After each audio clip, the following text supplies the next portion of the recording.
सब ग्रुप्स में? नहीं, आप लिंक शेयर कीजिए प्लीज। आप लिंक एक दफा दोबारा शेयर कीजिए।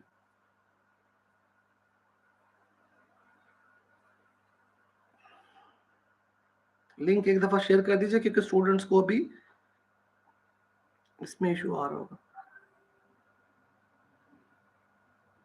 अच्छा देखिए, मैं ना आपको सबसे पहले तो लेक्चर शुरू करने से पहले ना एक बड़ी ही इंपॉर्टेंट चीज है जो मैं आपको अभी आपसे डिस्कस करना चाह रहा हूँ। मॉडर्न टेक्नोलॉजी पे फोकस करें, मॉडर्न टेक्नोलॉजी पे फोकस करें। आप अपना सीजे की तैयारी करें, एएसजे का करें, जो भी करें, बट आई सजेस्ट यू कि आप अपनी मॉडर्न टेक्नोलॉजी पे वर्क करें। देखिए, technology can not replace human. Human को टेक्नोलॉजी रिप्लेस नहीं कर सकती है, but those human are those person who are familiar with the technology, या जिनका ग्रिप है टेक्नोलॉजी पे, वो रिप्लेस कर लेंगे उन लोगों को जिनको टेक्नोलॉजी का नहीं पता। ये बात आप इस पर जरा गौर कीजिएगा कि जिन लोगों को टेक्नोलॉजी का नहीं पता है, मॉडर्न टेक्नोलॉजी का नहीं पता, वो लोगों को वो लोग रिप्लेस करेंगे जिन्हें टेक्नोलॉजी आती है। सो आई सजेस्ट यू, आप किसी भी फील्ड में है, लॉ में है या किसी और डिपार्टमेंट में है, आप लोगों को अपने गैजेट्स आने चाहिए। अब देखिए ना, मैं नई नई चीजें करता रहता हूँ।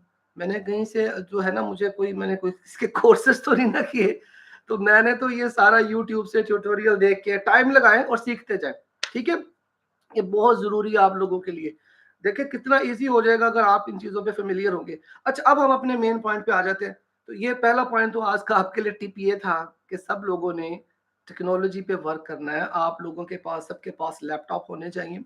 ठीक है, अपने सोर्सेज इकट्ठे करें, आप अपनी वर्किंग नोट्स वट एवर जो भी कर रहे हैं। इवन अगर आप एक प्रैक्टिसिंग लॉयर है, आप अपने क्लाइंट्स का अपना सारी इंफॉर्मेशन, सारा डेटा जो है वो अपने लैपटॉप पे स्टोर कर सकते हैं। आपकी सरदर्द खत्म हो जाएगी, आपके लिए इतनी आसानी चीजें हो जाएंगी।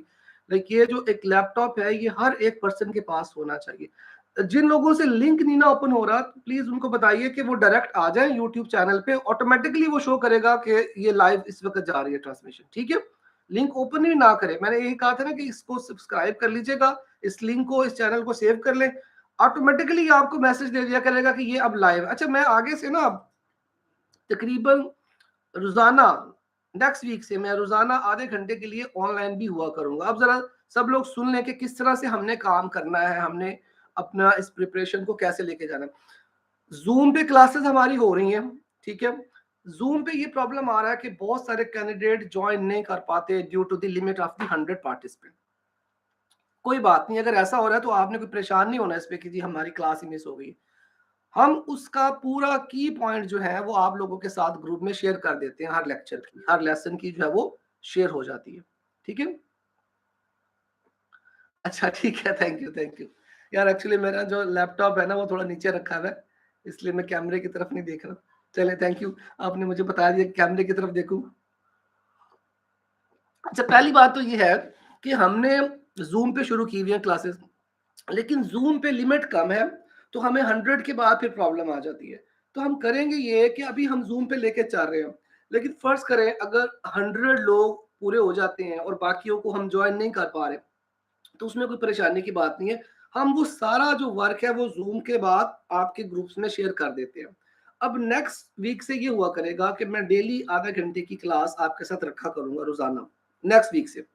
उसमें मैं यही क्या करूंगा कि उस दिन का जो भी टास्क होगा, जो भी क्लास होगी, ठीक है, जैसे आज हमारी जनरल नॉलेज की क्लास थी, या सीआरपीसी की क्लास थी, या अभी मेरी क्लास, उन क्लासेस की एक पूरी समरी में आपसे डिस्कस कर लिया करूंगा यूट्यूब पे। ठीक है, किसी की जूम मिस हो जाती है, कोई इशू नहीं, तो मैं यहाँ पे आप लोगों के साथ डिस्कस कर लिया करूंगा कि आज की क्या टास्क थी, आज हमने क्या काम किया है, और उनमें से अगर कोई ऐसी चीज है जिसको भी हमने डिस्कस करना है या उसके क्वेश्चंस है, वो हम नेक्स्ट लेसन में कर लिया करेंगे। जैसे मैं आज हुआ हूं ना, मैं आपको आज समरी बता देता हूँ कि आज ये क्लास में हुआ, कल को हम उसी को, या तो आप अपनी क्लास में क्वेश्चन पूछे जो आपका टीचर है, सपोज एक बंदा ज्वाइन नहीं कर पाता है, वो मिस कर जाता है, तो वो नेक्स्ट डे यहाँ पे मेरे साथ यूट्यूब में जो है वो डिस्कस कर ले। ठीक है, क्लियर।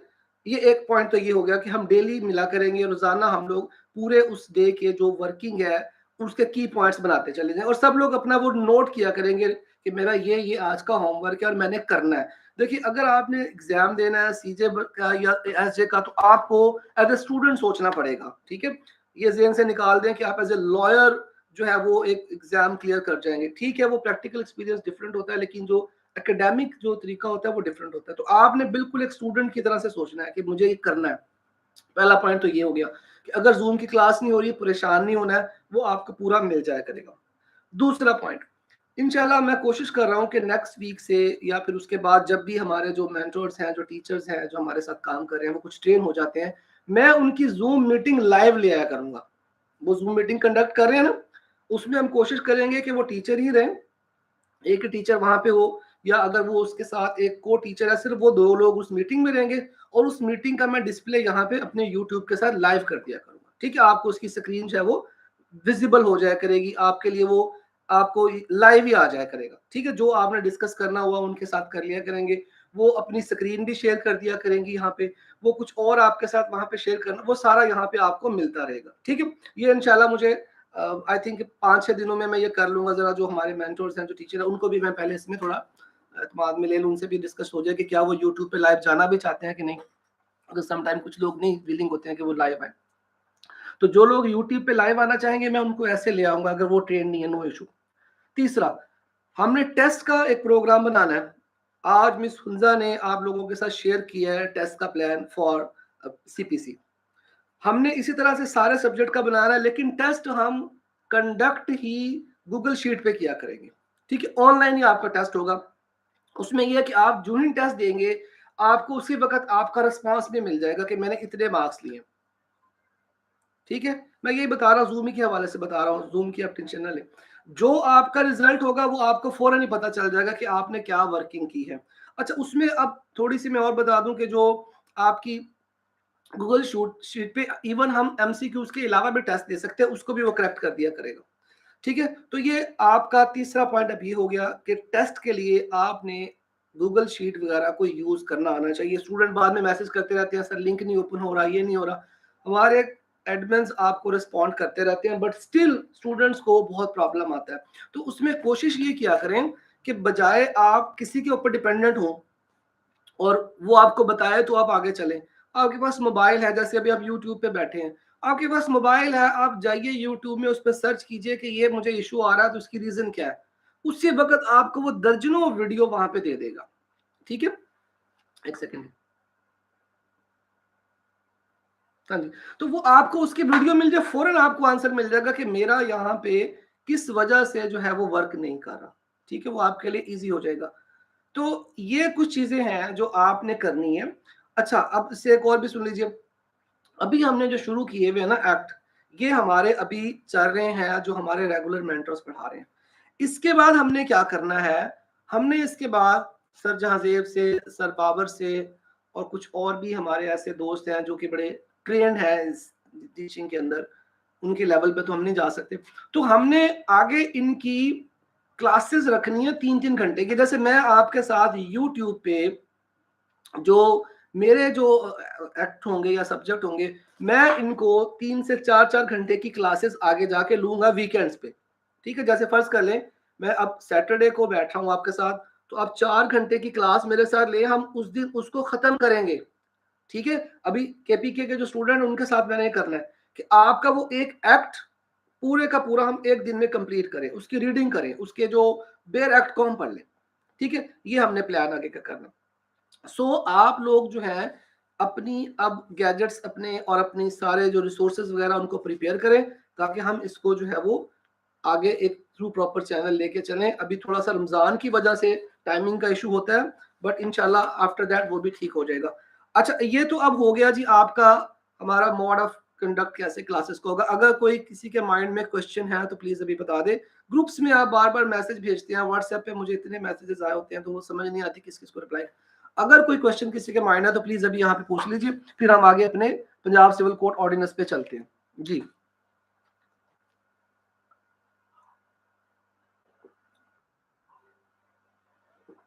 ओके जी। अच्छा जी, अब जरा निकाल लीजिए पंजाब सिविल कोड ऑर्डिनेंस, अपने वो नोट्स भी निकाल लीजिए, रजिस्टर भी निकाल लीजिए, जहां पे हमने लास्ट वर्किंग की थी। जो लोग नए हैं उनके लिए मैं सिर्फ एक 2 से 3 मिनट में ये पूरा बता देता हूँ कि हमने पंजाब सिविल कोड ऑर्डिनेंस में देखा था कि ये एक्ट, ये ऑर्डिनेंस 1962 में आया था।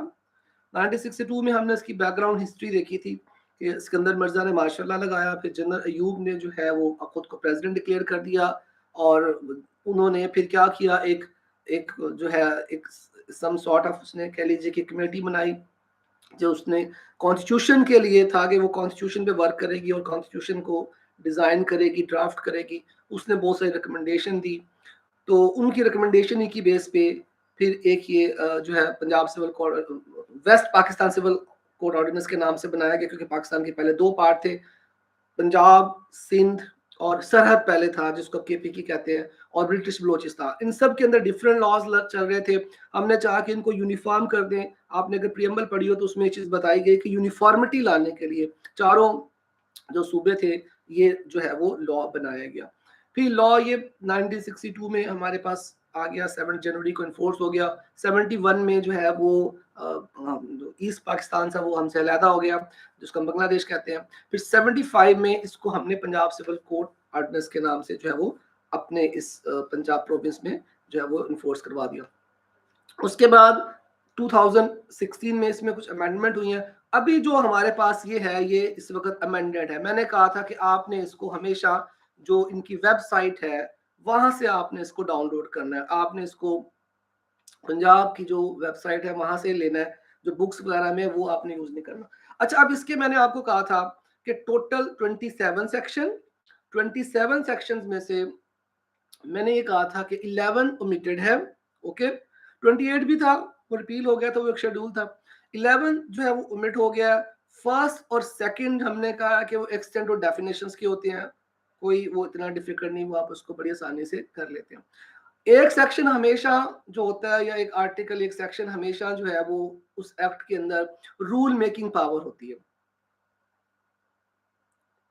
जी, पाकिस्तान लॉ साइट। अब तो जो है आपके पास बहुत सारे वेबसाइट्स हैं जी, आपके पास बहुत सारी वेबसाइट्स हैं जहां से आप डिफरेंट केस लॉज ले सकते हैं। इवन जो आपकी सुप्रीम कोर्ट या हाई कोर्ट की वेबसाइट पे आपको हर 15 दिन के, हाई कोर्ट की वेबसाइट पे 15 दिन के जो जजमेंट्स आती हैं वो मिल जाती हैं।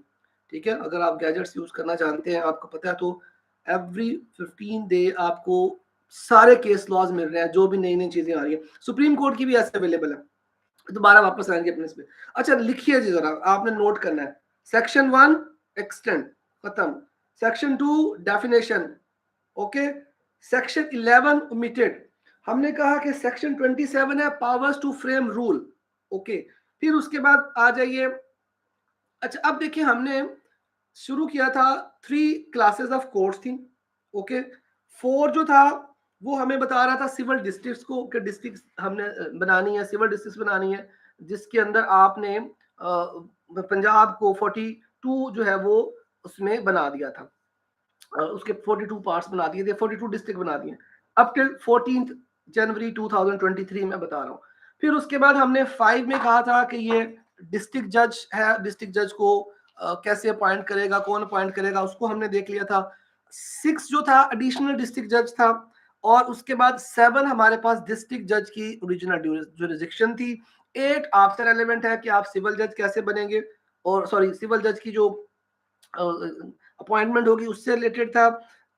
8 जो है वो सिविल जज का हो गया। 9 और 10, 9 और 10 जो है वो जुरिस्डिक्शन को बताता है। हमने 9 में कहा था कि पिकनरी जो फाइनेंशियल है। अच्छा, उसमें एक दो स्टूडेंट वो बाद में पूछ रहे थे कि जो पिकनरी जुरिस्डिक्शन क्या है, तो वो उसका नोटिफिकेशन आया था मई 2016 का, आई थिंक एक नोटिफिकेशन है लाहौर हाई कोर्ट का। और ये डिसाइड कौन करेगा, ये हाई कोर्ट करती है। हाई कोर्ट की ये एक जो है वो पावर होती है कि वो टाइम टू टाइम नोटिफिकेशन के जरिए आप लोगों को बताएगी कि सिविल जजेस की क्या पिकनरी जुरिस्डिक्शन है।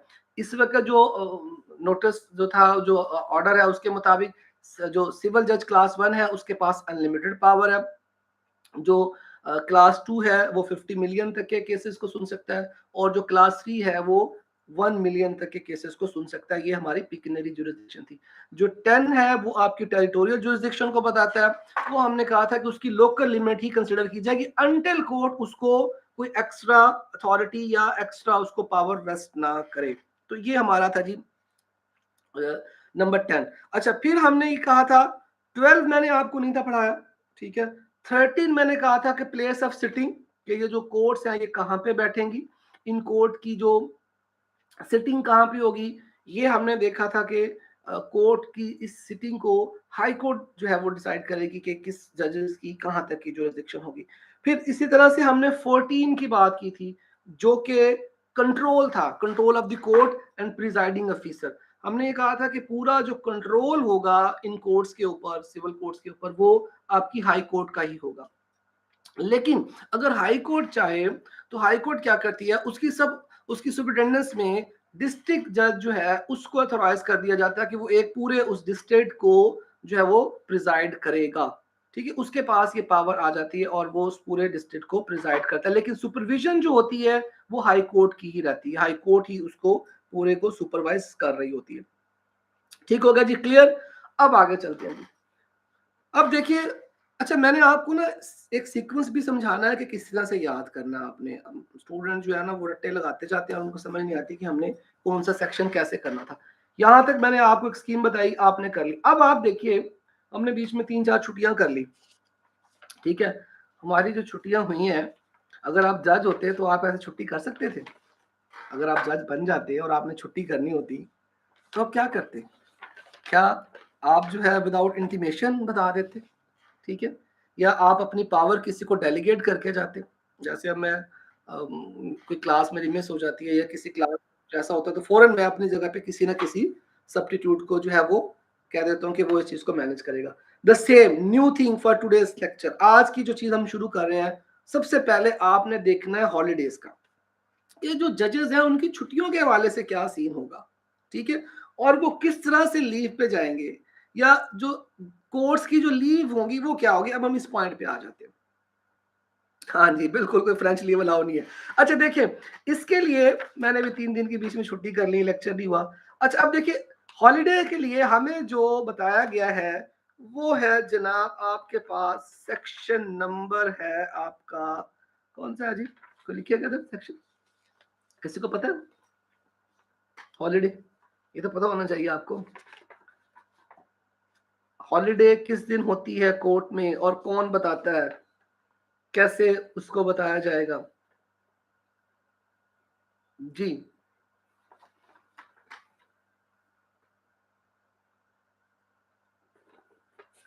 ठीक है, आपने वो लिमिट तो लिख दी। I am asking about the holidays. Holidays कहाँ पे बताई गई हैं?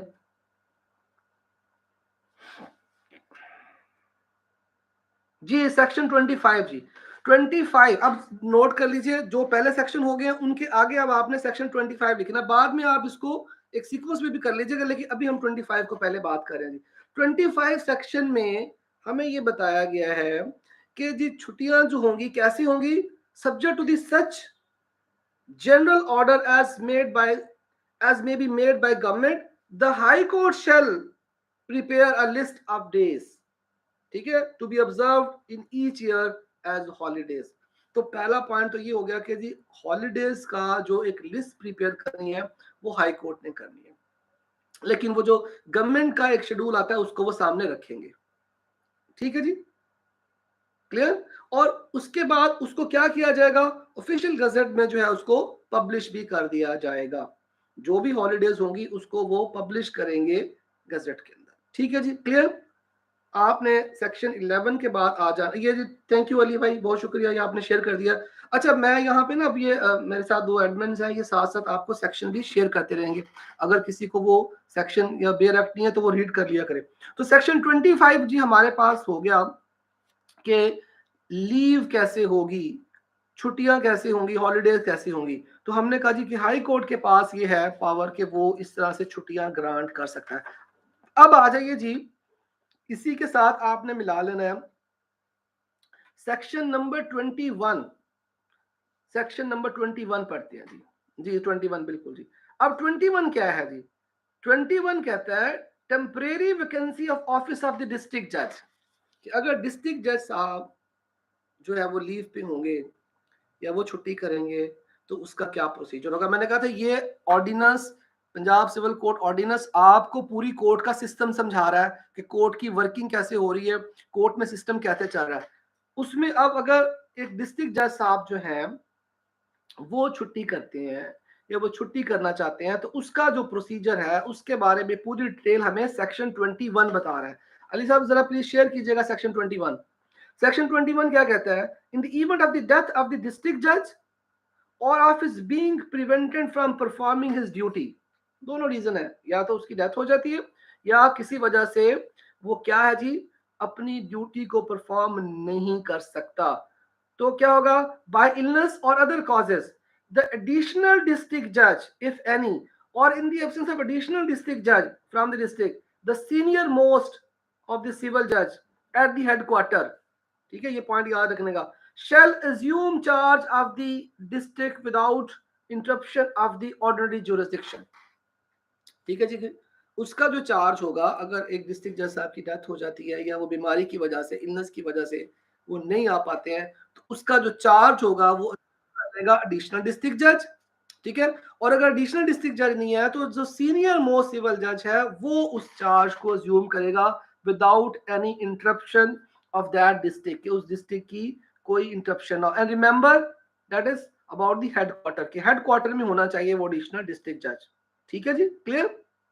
सो ये हमारे पास आ गया जी कि अगर कोई डिस्ट्रिक्ट जज साहब है वो बीमार हो जाते हैं या उनकी डेथ हो जाती है और वो ऑफिस को ज्वाइन नहीं कर पा रहे हैं, तो फिर क्या होगा कि एडिशनल डिस्ट्रिक्ट जज साहब जो सीनियर तरीन होते हैं लिस्ट में, ठीक है जी, या अगर एडिशनल डिस्ट्रिक्ट सब जज नहीं है तो सिविल जज जो सीनियर होगा वहां पे वो उस चार्ज को अज्यूम कर लेगा ताकि जो है वो कोई किसी किस्म की इंटरप्शन ना हो, but that limit only with in that limit जो उसकी लोकल लिमिट थी उस डिस्ट्रिक्ट जज साहब की, ये सिंपल सी बात है, ठीक है। और फिर वो क्या करेगा, वो ये सारी ड्यूटीज परफॉर्म करेगा ऑफ द डिस्ट्रिक्ट जज with respect to the filing of the suits, ठीक है, appeal, receiving pleadings, execution of the process and जितने भी चीजें साथ में वो करेगा। और फिर क्या करेगा, and shall be designated additional district judge or civil judge as the case may be in charge of the district and shall continue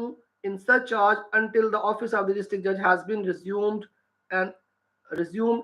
by an officer, जब तक कि कोई नया ऑफिसर जो है वहां पर नहीं आ जाता वो इसको चार्ज को अज्यूम कर लेगा। हॉलीडे सेक्शन 25 था भाई, ये जो बता रहे हैं मैंने उसको उतना डिस्कस नहीं किया, उसमें कुछ नहीं इतना लिखना ज्यादा डिटेल नहीं है, सिर्फ वो सेक्शन 25 का आपको पता होना चाहिए। लेकिन उसके बाद सेक्शन 21 इंपॉर्टेंट है जो कि हमें बता रहा है कि किस तरह से एक जो जज साहब जो है वो अगर छुट्टी पे जाते हैं तो उनकी जगह पे कौन आएगा। अगर डिस्ट्रिक्ट जज साहब बीमार हो जाते हैं, उनकी डेथ हो जाती है, तो हमने कहा कि जो एडिशनल डिस्ट्रिक्ट जज साहब होंगे वो या वहां पे जो सीनियर मोस्ट सिविल जज होंगे वो उनके उस चार्ज को ज्यूम करेंगे और उस पूरे बिजनेस को वो एज इट इज चलाएंगे जैसे एक डिस्ट्रिक्ट जज साहब चलाते हैं, ठीक है जी। लेकिन एट हेडक्वार्टर, ये बात आपने याद रखनी, हेडक्वार्टर पे। क्लियर हो गया जी? जी, अभी तक मैंने आपको 2 सेक्शन नए बताए हैं। प्रीवियस लेसन से आज के अभी तक हमने 2 डिस्कस किए हैं। पहला मैंने कहा था 25 जो हॉलिडे को बताता है कि जो हॉलिडेज है वो हाई कोर्ट जो है वो टाइम टू टाइम जो है वो ईयरली ऑफिशियल जो गजट हमारा उसमें वो बताया करेगी with the consultation of the government और प्रोविंशियल गवर्नमेंट। फिर उसके बाद हमने सेक्शन 21 का बताया कि अगर कोई डिस्ट्रिक्ट जज साहब है और वो डिस्ट्रिक्ट जज साहब की डेथ हो जाती है या वो किसी बीमारी की वजह से जो है वो अपने उस काम को नहीं पूरा कर पा रहे हैं, तो एडिशनल डिस्ट्रिक्ट जज साहब या जो सीनियर मोस्ट सिविल जज होंगे वो उनका चार्ज वहां पे अज्यूम कर लेंगे और वो आगे ड्यूटी असाइन करेंगे दूसरे एडिशनल डिस्ट्रिक्ट जजेस को या सिविल जजेस को, ठीक है। यानी आप कह लीजिए कि वो बिल्कुल ऐसे ही वर्क करेंगे एज डिस्ट्रिक्ट जज के पास पावर थी। क्लियर जी? ये हो गया आपका सेक्शन 21। अब इसके बाद आपने जाना है सेक्शन 23 पे। 22 को बाद में आते हैं, पहले 21 पढ़ेंगे फिर उसके बाद आप 23 पे आएंगे। अच्छा, 23 जो है, 23 क्या कहते हैं जी कि अगर कोई सिविल जज जो है वो छुट्टी पे चला जाता है, वो था डिस्ट्रिक्ट जज साहब के लिए, ठीक है जी। पहला जो हम बात कर रहे थे वो हम बात कर रहे थे कि डिस्ट्रिक्ट जज अगर बीमार हो जाता है या छुट्टी पे जाता है तो उसका क्या सिलसिला होगा, अब हम देख रहे हैं कि अगर एक सिविल जज साहब जो है छुट्टी पर जाते हैं, उनकी जो एक ऑफिस है वो वेकेंट हो जाता है, तो उसको कैसे किया जाएगा, ये सेक्शन 23 है, लिख लीजिए साथ साथ। सीक्वेंस यही बना लीजिए जो मैं आपको बता रहा हूं, याद करने के लिए ये बना लीजिए, लेकिन आपका वो जो एक पैटर्न है वो फिर बाद में करेंगे, पहले स्टेज में ऐसे आप इसको बनाते जाए ताकि आपके माइंड में एक स्केच बन जाए जी। सेक्शन 25 हमने कहा हॉलीडेज का है जी, ठीक है, और हाई कोर्ट करती है। सेक्शन 21 हमने कहा कि डिस्ट्रिक्ट जज साहब की गैर मौजूदगी में, उनकी एब्सेंस में जो उनकी टेम्परेरी वैकेंसी है, उनकी सीट की जो है वो कौन करेगा, हमने कहा सीनियर एडिशनल डिस्ट्रिक्ट जज साहब जो कि सीनियर होंगे, या फिर सीनियर सिविल जज साहब होंगे, और वो सारे का सारा बर्डन। अब आगे आ जाए जी कि अगर वैकेंसी जो थी वो एक सिविल जज की होती तो फिर कौन करता जी। देखिए ये अली ने शेयर किया है, इसमें वो कहता है जी कि अगर temporary vacancy of the office of the civil जज in the event of the death, suspension or temporary absence of any civil judge, the district judge may empower any other civil judge of the district। अब क्या होगा जी, एक civil जज साहब छुट्टी पे हैं, ठीक है, उनकी डेथ हो गई है या कोई और वजह है, उनकी सस्पेंशन हो गई है, जैसे ऑफिसर ऑन स्पेशल ड्यूटी कर दिया जाता है, कोई भी रीजन है, उनका पूरे का पूरा वर्क जो है वो डिस्ट्रिक्ट जज साहब किसी और को एम्पावर कर देंगे, उनको वो डेलीगेट कर देंगे। ठीक है जी, क्लियर, पहला पॉइंट इसका ये हो गया। दूसरा, to perform the duties of the जज of the vacant civil court either at the place of such court or of his own court. ठीक है, अब यहां तक जरा समझिए कि वो जज साहब जिनको ये ड्यूटी असाइन की गई है, वो जो जज साहब छुट्टी पे थे उनकी कोर्ट में भी जाके बैठ सकते हैं, या वो उनके केसेस अपनी अपनी ही कोर्ट में भी सुन सकता है। But in every such case the registered record of the two court shall be kept separate. होगा ये कि अगर एक जज साहब को किसी दूसरे सिविल जज साहब के केसेस दे दिए गए हैं, वो अब्सेंट थे, छुट्टी पे थे, डेथ हो गई, की और वजह हो गई है, तो अब एक दूसरे जज साहब उनके सारे काम कर रहे हैं, ठीक है जी। अब वो जो दूसरे जज साहब हैं वो उनके केसेस अपनी कोर्ट में भी सुन सकते हैं, ओके, या उनको वो उनकी कोर्ट में भी जाके सुन सकते हैं, ये उनके पास ऑप्शन है। बट दोनों केसेस में जो दोनों कोर्ट्स का रिकॉर्ड है उसको सेपरेट रखा जाएगा। ये हो गया जी आपका सेक्शन 23 जी। कोई कंफ्यूजन किसी को है मुझे बताइए। 3 सेक्शन मैंने अभी तक डिस्कस किया आपके साथ। नंबर 1 25 हॉलीडेज के बारे में, छुट्टियों के बारे में। नंबर 2 21 लीव होगी जो डिस्ट्रिक्ट जज से रिलेट कर रही है। नंबर 23 जो कि लीव थी किसकी, जो कि हमारे सिविल जजेस के बारे में बात करिए। कोई प्रॉब्लम किसी को है तो बताइए, अदरवाइज अगले सेक्शन पे जाते हैं। सीक्वेंस यही बनाइए प्लीज, सीक्वेंस को ना चेंज कीजिए, जैसे मैं बताता जा रहा हूं आपने इसी तरह से लिखना है, ठीक है। पहले वो जो सेक्शन मैंने पढ़ाए थे पिछले लेक्चर में उनको उसी सीक्वेंस पे रखिएगा, इसको आप इस सीक्वेंस पे आप बनाएं, ये आपको आसानी से याद हो जाएंगे, आपके लिए प्रॉब्लम नहीं बनेगा। इससे अगला सेक्शन है जनाब, वो आप आ जाइए कि जो सेक्शन नंबर है 20, सेक्शन नंबर 20 पे आ जाइए। सेक्शन नंबर 20 पे प्लीज। सेक्शन नंबर 20 जो है वो क्या है जी, वो हमें बता रहा है पिटीशन राइटर के बारे में जी। सेक्शन नंबर 20 पे आ जाइए। 21 सॉरी 25 से शुरू करें, 25 पहले पढ़ेंगे, फिर 21 पे आएंगे, फिर 23 पे आएंगे, अब आप आएंगे सेक्शन नंबर 20 पे, ठीक है। सेक्शन नंबर 20 क्या है जी, सेक्शन नंबर 20 आप लोग फेमिलियर हैं, हमारे यहाँ उसको हम वसीका नवीस कहते हैं, पिटीशन राइटर। पिटीशन राइटर आपको पता है कि उसने एक पूरी प्लेन बनानी होती है, और आपको ये कोर्ट्स में फेमिलियर है। अच्छा अब देखें, अब जो पिटीशन राइटर हैं इनके बारे में पंजाब सिविल कोर्ट ऑर्डिनेंस ने बड़ी डिटेल इनकी क्वालिफिकेशन बताई है। देखिए जैसे हमने जजेस की पढ़ के आए हैं, ठीक है, हमने सिविल जज की क्वालिफिकेशन का देख लिया, या डिस्ट्रिक्ट जज, एडिशनल डिस्ट्रिक्ट जज। अब इसी तरह से जो पिटीशन राइटर है, ठीक है, जो वसीका नवीस है, उसकी भी तो कोई क्वालिफिकेशन होनी चाहिए ना, और ये भी आपको पंजाब सिविल कोर्ट ऑर्डिनेंस ने ही बताया है। सेक्शन 20 हमें बताता है कि एक वसीका नवीस जो है वो किस तरह से बनेगा। अच्छा आप देखें, और ये प्रैक्टिकली ऐसा हो नहीं रहा, ये सिर्फ हमें इसमें बताया गया, लेकिन प्रैक्टिकली ऐसा हो नहीं रहा। इसमें इसने क्या कहा, the high court in consultation with the board of revenue may make rules consistent with the this ordinance and any other enactment for the time being in force. देखिए हाई कोर्ट बनाएगी रूल्स, लेकिन किसके साथ मिलकर? Board of revenue के साथ। अच्छा, अब वो रूल जो है यहाँ पे उसने हमें बता दिया कि इन चीजों पे होंगे। Number 1, deciding what person shall be permitted to act as petition writer in the court, कि किस शख्स को पिटीशन राइटर जो है वो बनाया जाएगा। Okay. Number 2, regarding the issue of the licence to such person, कि उस पर्सन को इशू लाइसेंस किस तरह से किया जाएगा, उसका क्या प्रोसीजर होगा, क्या क्या चीजें देखी जाएंगी।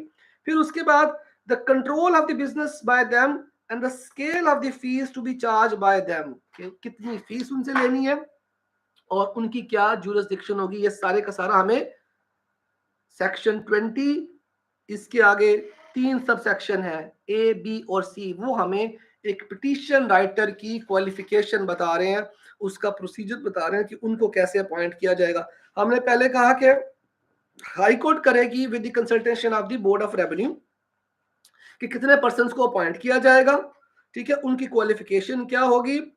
अच्छा, अब यहाँ पे एक बड़ा इंपॉर्टेंट क्वेश्चन है कि क्या उनकी क्वालिफिकेशन वगैरह को देखा भी जा रहा है कि नहीं देखा जा रहा। देखिए पिटीशन लिखना एक बड़ा एक इंपॉर्टेंट चीज होती है, लेकिन अभी हम जैसे कोर्ट में देख रहे हैं कि कोई उसके ऊपर खास तवज्जो नहीं दी जा रही है। बाबर साहब अपने लेक्चर में बता रहे थे कि वो एक बंदे को जानते हैं जिसने जब ये पिटीशन राइटर वो बना था तो उसने बाकायदा एग्जाम दिया था और उसके बाकायदा 8 से 10 पेपर्स हुए थे, फिर जाके उनको ये जो है वो अलाउ किया गया था, ठीक है ना। तो सेक्शन 20 जो है वो आपको पिटीशन राइटर के बारे में बता रहा है।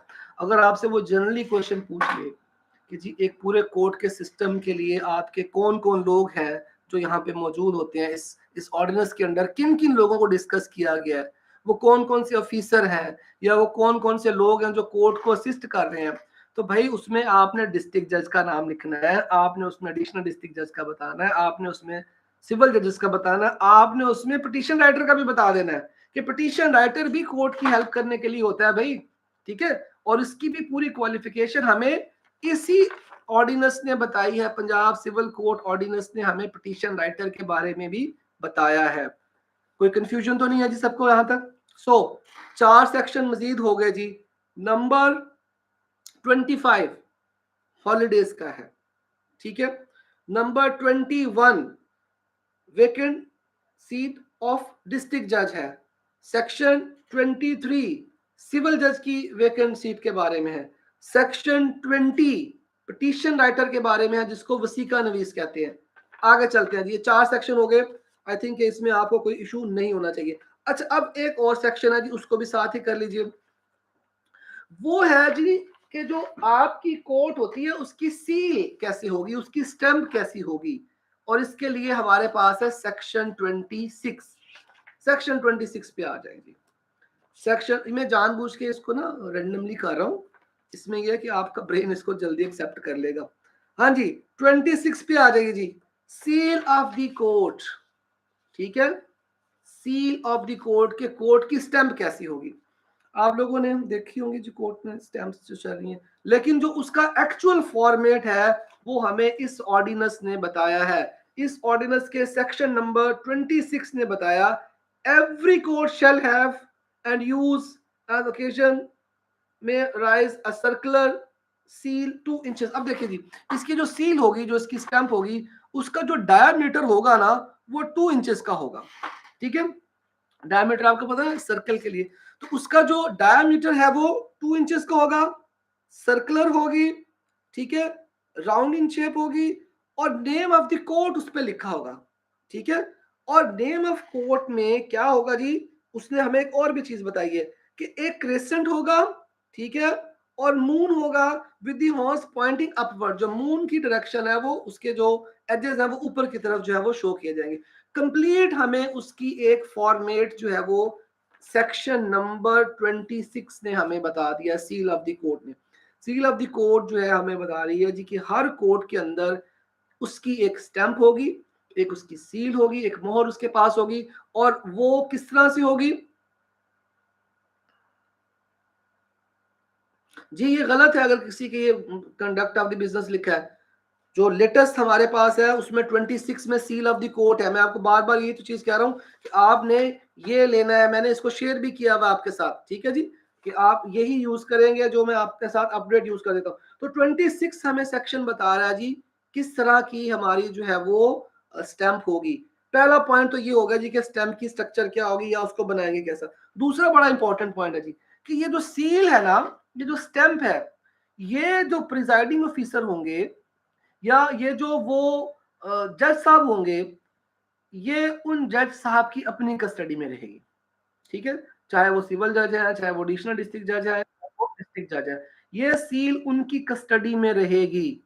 ठीक है, यानी ये जो स्टैंप बनेगी, ये जो स्टैंप होगी या जो मोहर होगी, इसकी जो जिम्मेदारी है वो प्रिजाइडिंग ऑफिसर साहब के पास होनी चाहिए और इसके अलावा कोई इसको अपने पास नहीं रख सकते। लेकिन आप इसको भी प्रैक्टिकली कोर्ट में देखते हैं कि ऐसा नहीं हो रहा होता, और ये वो जो वहां पे आपके कोर्ट में क्लर्क वगैरह होते हैं उन्हीं के पास होती है। सो जी, यहां तक कोई किसी को प्रॉब्लम है तो मुझे बताइए जी।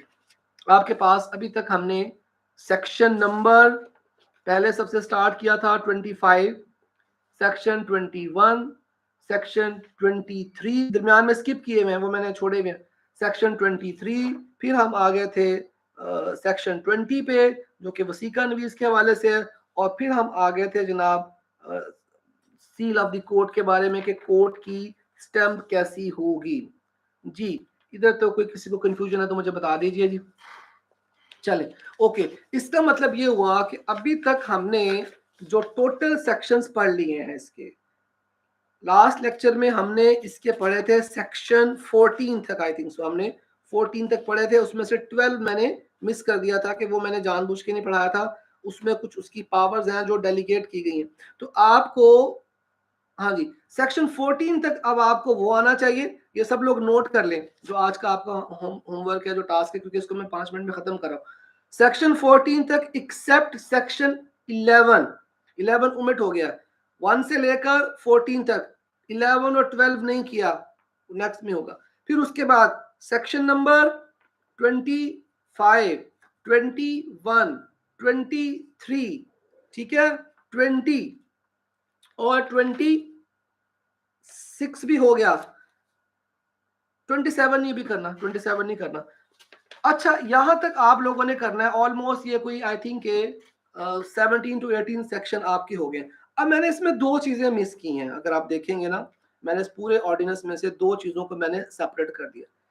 एक मैंने सेपरेट कर दिया है अपील्स को, ठीक है, कि अपील्स के मामले भी मैंने डिस्कस नहीं किए, वो हम फिर अगले उसमें देखेंगे कि अपील कैसी होती है और कौन सी अपील कहां पे जाएगी, कि जिस साहब की क्या अपील की जुरिस्डिक्शन होती है। एक तो ये था, ठीक है जी।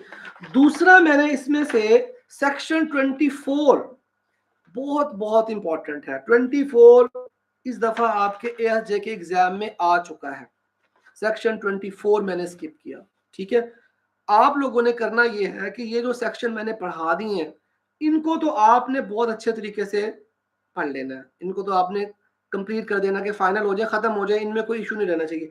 जो रिमेनिंग सेक्शन है जो मैंने मिस किए हैं, उनको आपने सेल्फ रीड करना है, ठीक है। उसमें सेक्शन 12 सबसे पहले, फिर उसके बाद 15 और 16, ये भी दोनों मिलते जुलते हैं और बहुत बहुत इंपॉर्टेंट है। 15 और 16 मैंने, प्लीज नोट कीजिए जो मैंने पेंडिंग अभी काम छोड़े हैं। पिटीशन राइटर, पिटीशन राइटर जो वसीका नवीस होते हैं भाई, ये जब आप जाते हैं, कोई आपने पिटीशन लिखवानी होती है, ये वसीका नवीस ही लिख के देते हैं ना आपको, उनको हम कहते हैं पिटीशन राइटर, ठीक है। ये आजकल तो अगर आप देखें गलियों में जनाब शॉप्स बनी हुई हैं जी वसीका नवीस, और वो आपको पूरी की पूरी प्लेट बना के दे देते हैं। तो ये जो आपने पहले प्लीज वो सेक्शन लिख लीजिए, सदफ या सरली अगर आप है तो प्लीज ये इनको नोट भी कर लीजिए, कौन कौन से सेक्शन हो गए और कौन से अभी हम जा रहे हैं जो करने आपने। सेक्शन 12 आपने रीड करना है, सेक्शन 24 रीड करना है, सेक्शन 15 और 16 रीड करना है आप लोगों ने, ठीक है जी। 15, 16 और उसके बाद जो है आपने सेक्शन 24। अच्छा, एक सेक्शन और है, अगर आप इसको भी साथ ही आप कर लें, सेक्शन 19 इसको भी पढ़ लें आप, सेक्शन 19 को साथ ही कंप्लीट कर देते हैं। अच्छा, सेक्शन 19 में उसने ये कहा है, whenever any person holding an office in the service of the state who has been invested with any power under this ordinance, अगर कोई भी पर्सन जो गवर्नमेंट में था और गवर्नमेंट ऑफ पंजाब में था, उसको अगर इस कोर्ट से कोई पावर वेस्ट की गई है, through out any local area is transferred, या उसको पोस्ट किया जाता है at any subsequent time to an equal or higher office of the same nature within the local area, he shall unless the high court। अगर आप किसी एक बंदे को, किसी ऑफिसर को जो कि गवर्नमेंट का ऑफिसर है, उसको इसमें से कोई पावर डेलीगेट करते हैं और वो किसी जगह पे जाके कोई चार्ज अज्यूम करता है, अगर तो उसको कोई चार्ज अज्यूम किया गया है, कोई उसको दिया गया है, कोई टास्क दी गई है, फिर तो वो उस तरह की पावर यूज करेगा। लेकिन अगर वो उसको नहीं दिया गया तो उसकी वो पावर जो उसको पहले उसके ओहदे पे थी उसी को यूज किया जाएगा। ये भी कोई इतना इंपॉर्टेंट नहीं है, इसको भी आप कंप्लीट पढ़ लीजिएगा, इसको भी साथ में आज खत्म कर दीजिएगा। रिमेनिंग सेक्शन जो हमने करने हैं, मैंने जैसे बताया, वो आपके हैं जी, जो कि मोस्ट इंपॉर्टेंट है। 15, 16, 17, 18 और 24। 15, 16, 17, 18 और 24। 15, 16, 17, 17 भी ऐड कीजिए इसमें। 15, 16, 17 और 18 और उसके बाद 22। ये भी डेलीगेशन ऑफ पावर का। इनको वो टेक्निकल तरीके से पूछेगा, मैंने इसलिए इनको अभी स्किप किया। और सबसे इंपॉर्टेंट जी सेक्शन नंबर 24। 15, 16, 17, 18 और उसके बाद एक और भी था, अहमद वो भी ऐड कर दीजिएगा प्लीज इसमें। वो सेक्शन है जी 15, 16, 17, 18 और उसके बाद है 22, 24 और आखिरी भी है जी 27 भी ऐड करें, वो भी हम पढ़ें। ये सेक्शन आपके जी हैं जो अभी हमने करने हैं। ये इंशाल्लाह हम परसों इसको कंप्लीट करेंगे।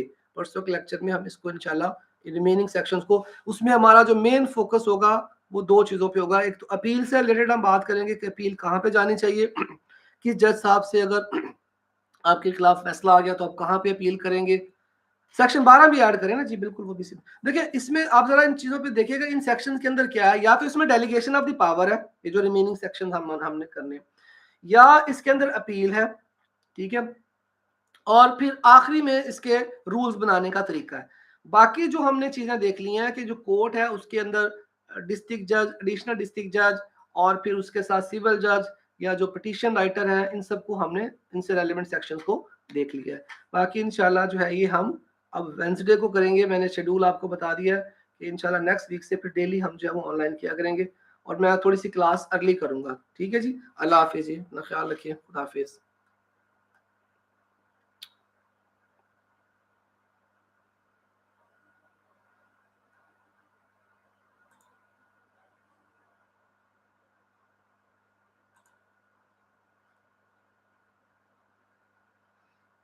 जल्दी से टाइप कर दीजिए अगर कोई पॉइंट पूछना था तो। आई थिंक अली ने सारे सेक्शन वगैरह मेंशन कर दिए, नोट कर लीजिए इनको। Ali thank you very much, miss Sadaf और अली आप लोगों का शुक्रिया, बाकी सब लोगों का भी। अल्लाह हाफिज जी।